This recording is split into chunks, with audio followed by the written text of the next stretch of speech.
2025 has been one of the most brutal years I've ever witnessed in the car world. Between electric vehicle tax credits, quietly vanishing, and these new tariff wars hammering every corner of the industry, it honestly feels like the entire market is standing on the edge of a massive reset. And if you've been thinking, come on, car brands don't just disappear overnight, because in today's video, I'm breaking down 9 car brands that might not even exist by 2026. We're talking struggling electric vehicle startups, legacy automakers on life support, and even a few luxury badges that are shockingly close to the edge. And at the very end, I'll reveal the company that somehow managed to lose $4.5 billion in 2024 alone.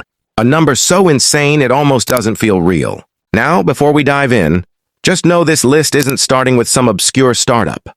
The very first brand was once positioned as a serious luxury contender, but instead became one of the biggest disappointments in the entire industry. Infiniti, the luxury brand that forgot to evolve. You know, it still blows my mind that Infiniti and Lexus launched in the exact same year.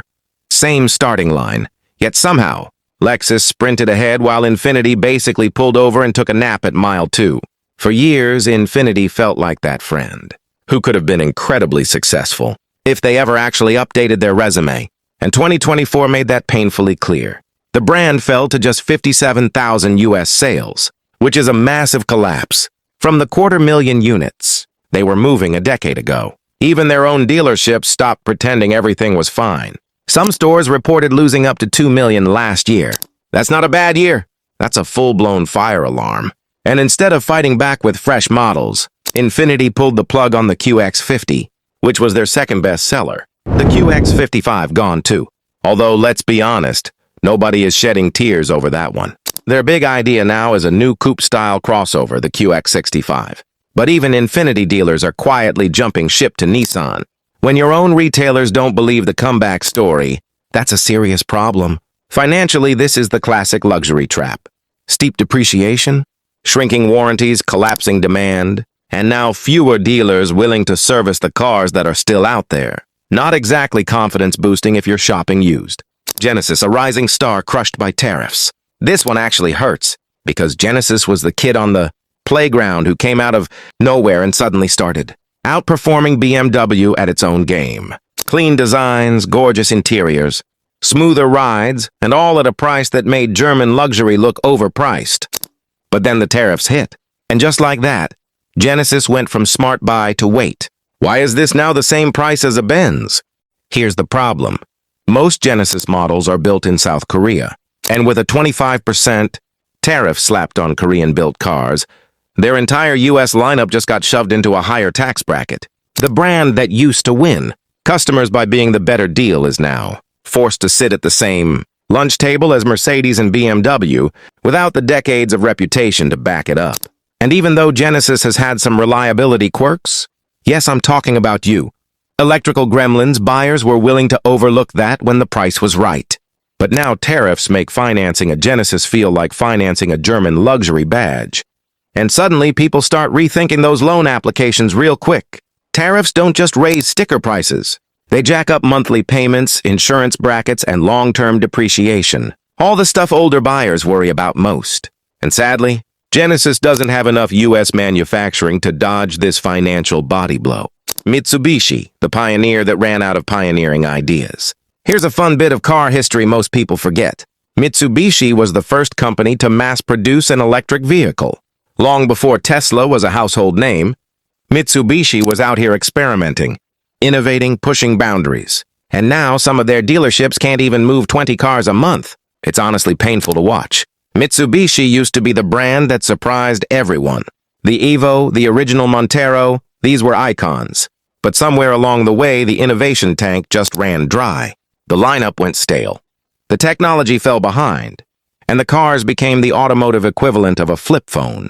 Reliable enough, but nobody is excited to buy one. Dealers are feeling the pain the most.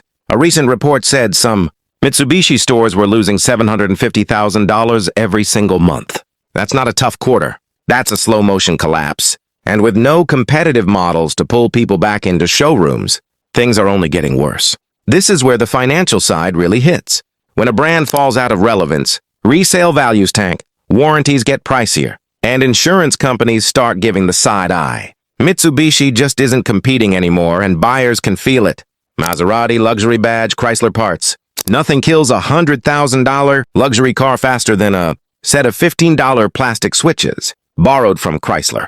And unfortunately, that's been Maserati's vibe for way too long. It's wild. This is a brand that once defined Italian cool. The sound, the styling, the badge. Maserati had all the ingredients to stay iconic. But somewhere along the way, they got stuck in the past. Chrysler is next, and it's barely alive. Sales dropped from 315,000 in 2015 to just 124,000 in 2024. The entire brand survives on one vehicle, the Pacifica. Their promised EV slipped from 2025 to 2027, which is an eternity in today's market. No hybrids, no EVs, no incentives, and an aging lineup have left Chrysler stuck in the past while buyers move on. Lincoln has faded into irrelevance. Once a true luxury rival, Lincoln's sales fell from 112,000 in 2019 to 82,000 in 2024. Sedans are gone. EVs never arrived, and dealers are quietly disappearing. While competitors push forward, Lincoln refreshes aging SUVs and hopes buyers still care.